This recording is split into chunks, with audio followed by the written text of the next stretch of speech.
Olá, tudo bem? Me chamo Maria e hoje a gente vai falar um pouquinho sobre gestão de micro e pequenas empresas e também incluindo a matéria de Direito 1. Agora, logo de cara, a gente precisa saber o que é um empresário, né? O empresário é aquele que ele é dono ou ele até mesmo dirige uma empresa, uma organização, o que seja, e que ele opera no agenciamento desses negócios. Ele é um homem de negócios, né? Isso é a definição direta do dicionário.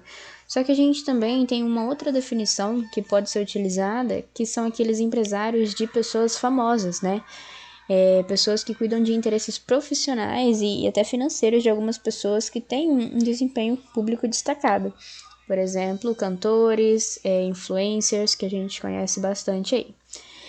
Hoje é preciso, para ser um empresário, realizar algum tipo de atividade econômica e também é necessário formalizar a inscrição na junta comercial. Né? Você precisa abrir uma empresa e dispor de direitos, né? Também deveres, mas precisa ser uma pessoa jurídica. No caso, ela precisa ter um CNPJ, né? Junto com a prefeitura da cidade, para poder ser definida como um empresário. Hoje o empresário, ele tem diversos níveis, né? De salário, né? A gente pode contar assim. Hoje o empresário, ele pode ganhar variando aí dos 2.000, 3.000, que é o básico, até milhões por mês, contando aí as grandes e gigantes empresas que a gente tem. Exemplos de empresários aí que a gente conhece, um exemplo clássico é o seu João Gonçalves, daqui de Rondônia, dos irmãos Gonçalves, e outro exemplo que a gente já conhece em nível mundial, o Elon Musk, que é aí super conhecido e tudo mais. Também temos até o Mark Zuckerberg. Agora a gente precisa saber qual que é a diferença entre os tipos de empresa, né? Qual que é a principal diferença? Primeiro que eu tenho o MEI, o ME e o EPP. O que define a diferença entre eles tá só no faturamento mesmo, porque ali eles são definidos em classe. O faturamento hoje, por exemplo, para um MEI, ele é de mais ou menos 81 mil, né? Agora em 2022 tem uma previsão para alterar esse valor, mas até 2021 o faturamento anual de 81 mil poderia ser classificado de um MEI, né? Que é o limite que o MEI pode faturar. Primeiro, o que significa MEI? MEI é um microempreendedor individual, né? Aí a gente tem o ME, que é a microempresa. E aí a gente tem o EPP, que é a empresa de pequeno porte, né? O ME, ele fatura um pouco mais, porque é uma microempresa, então é um nível acima, ele fatura 360 mil por ano, mais ou menos. E a empresa de pequeno porte, ela fatura ali entre os 360 e até 4, quase 5 milhões de reais por ano, né?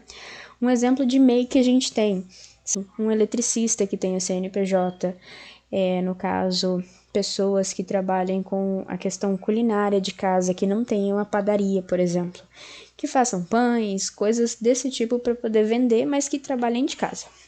As pessoas que são ME, né, no caso as microempresas, os CNPJs, eles já trabalham em questão que eles têm um local, né, e o faturamento já é maior. Então, depois disso, a gente também tem a empresa de pequeno porte, que é uma empresa que já está ali, já está estabelecida no mercado, que já tem local, já tem reconhecimento e fatura ali até os seus 5 milhões anualmente. E agora a gente pensando na ideia de comércio, se fosse hoje, para a gente abrir um comércio local aqui em Ouro Preto, analisando todo a questão financeira, necessidades e tudo mais. Acho que de forma geral, nem falando diretamente para Ouro Preto do Oeste, uma coisa que a gente pode ver é que tanto o home office quanto o EAD, né, o ensino à distância, eles se tornaram uma opção muito favorável agora durante a pandemia. Era algo que já existia, né, mas começou a ficar popular depois que a pandemia começou e as pessoas tiveram as atividades presenciais suspensas. As pessoas elas tiveram que se adaptar a um novo método de trabalho e estudo à distância. Tudo feito pelo computador ou até mesmo pelo telefone. Chamadas de vídeo, acessos remotos, tudo isso que é necessário para a gente conseguir trabalhar de casa ou de qualquer lugar. Pensando nisso, hoje, analisando até a questão de investimento, Um ramo muito bom para trabalhar e até para fazer abrir um comércio ou algo do tipo, seria o ramo da informática. Questão de manutenção, questão de reparo, questão de instalação de programas e tudo mais. Essas são atividades que elas viraram essenciais, mesmo que a pandemia acabe, e a gente acredita que isso vai continuar aí para toda a vida, porque é algo que já se instalou. E o tipo ideal para o início disso tudo é abrir um MEI, que é um microempreendedor individual, que você consegue trabalhar de casa, divulga o seu serviço e conforme o faturamento cresce, você consegue evoluir para uma microempresa e até achar um local para trabalhar, né?